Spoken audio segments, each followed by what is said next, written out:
Well, now we turn to our readings from God's Word this morning. And as we do, let us listen for God's Word to us. We begin from the book of Exodus, chapter 20, verses 8 through 11. This is the fourth of the 10 commandments. Remember the Sabbath day and keep it holy. 6 days you shall labor and do all your work.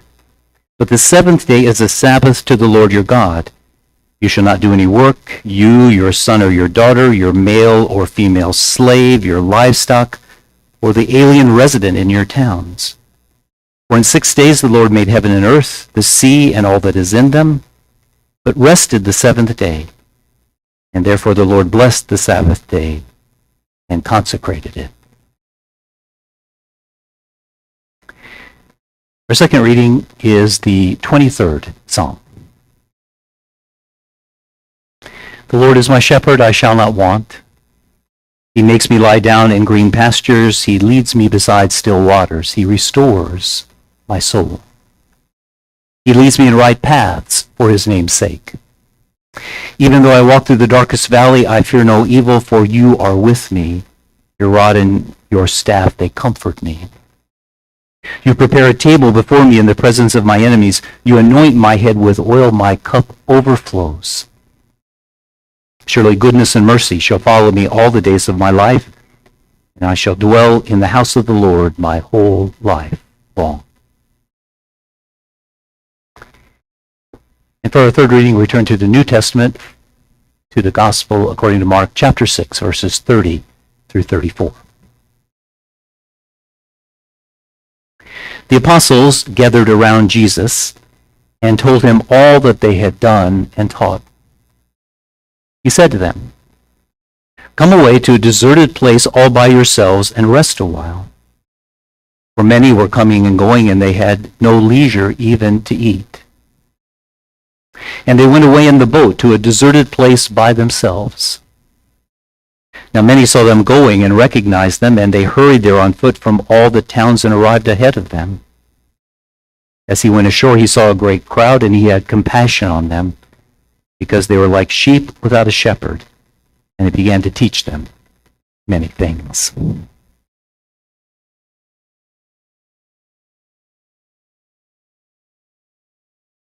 I wonder how many times Jesus, during his years of ministry, when he was among us in human form on earth, I wonder how many times he got tired and needed a rest.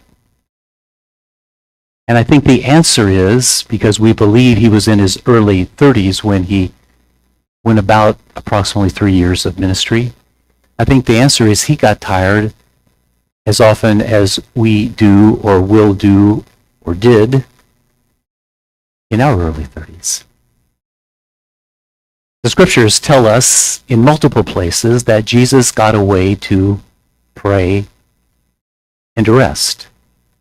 And he encouraged his disciples to do the same.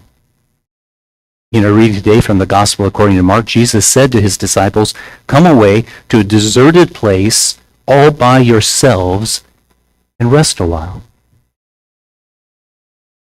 I think it's fair to say that if Jesus and his disciples needed such times of rest, that we do too. Jewish people have a day of rest, a Sabbath, that goes from sundown Friday to sundown Saturday.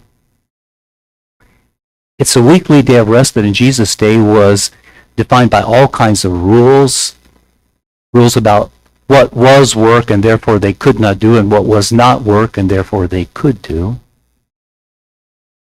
Some Christians have called Sunday their Sabbath. Others have called it the Lord's Day.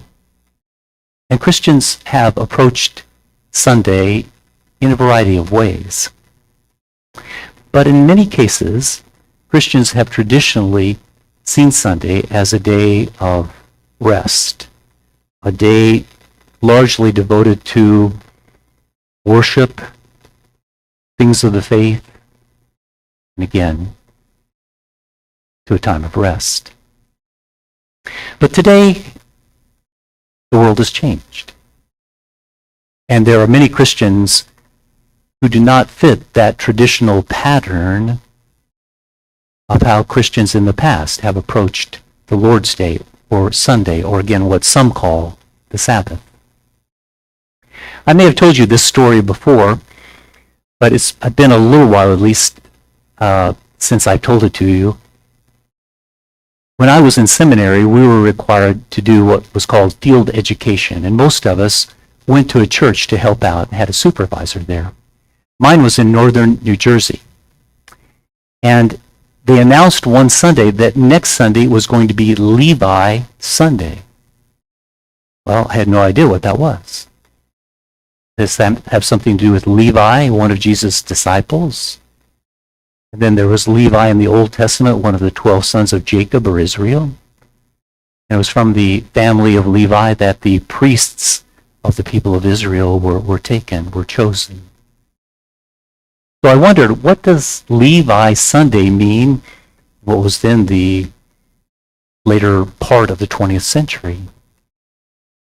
Well, it meant that people were asked to come to church the next Sunday wearing their Levi jeans or something like them, because there were some priestly chores to be done, which might mean raking leaves, painting, cleaning things up, mowing grass, whatever it was. So I asked them, I said, well, why are you doing this on Sunday and not on another day? And they said, well, many of us travel a long distance to work. In fact, quite a few of them traveled all the way to New York City for their job. And so Monday through Friday, they had long days. So they said Saturday is our family day, and Sunday is the only day we really have to come and do this work.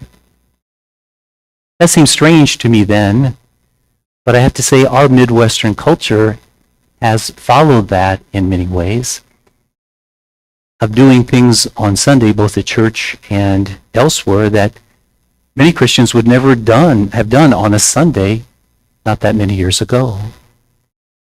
In fact, for many people, Sunday has become a day of activities that really that day doesn't leave time for a Sabbath or a Lord's Day in what has been the traditional sense of that. Now, the main issue I want to focus on in light of those changes is that many Christians today, as I understand it, really don't take a Sabbath, really don't take a weekly time of rest, a time to focus on things of the faith. Nor do many Christians take another day or even part of a day for things that traditionally many Christians have done on a Sunday. And what Jesus and his disciples were trying to do before the crowds gathered in and Jesus had compassion on them and taught them. And that is, they went off by themselves to rest, to focus on things of the faith, to get away for a while, to be renewed, have their life of faith strengthened. And they trusted that if they did, it would pay some healthy spiritual dividends for them for the rest of that week. And then if they practiced this regularly, it would pay some healthy spiritual dividends for them for the rest of their life. Now, I confess to you this morning, and you may say the same thing, that there are too many weeks where I don't take a Sabbath to the extent that I really need to. But without such a day, when do we take time? Really pray and focus on things of the faith and learn from God's Word, and maybe just take time to listen and get a sense about how God's Spirit wants to work in our life. And the purpose is so that we can be nurtured and renewed in our faith. The psalmist wrote this about his relationship with the Lord. The Lord is my shepherd. He leads me beside still waters. He restores my soul. And to follow the lead of the Good Shepherd, Jesus, we need to take some time. Or maybe, more realistically said, we need to make some time for a Sabbath or a Lord's Day, as Jesus did and encouraged his disciples to do. Then, after we have a time of rest and focus on things of the faith and trust that we will grow in our faith as a result, then, like Jesus and disciples, we go out to serve in the church and in the world. Those disciples, of course Jesus himself, took the spiritual gifts they had, gifts that those disciples must have surely nurtured along with Jesus as they listened to him and prayed and studied. And they put those gifts into action. That's what we are called to do as well. Now some may say, my gifts are too small, and there's really not a lot that I can accomplish.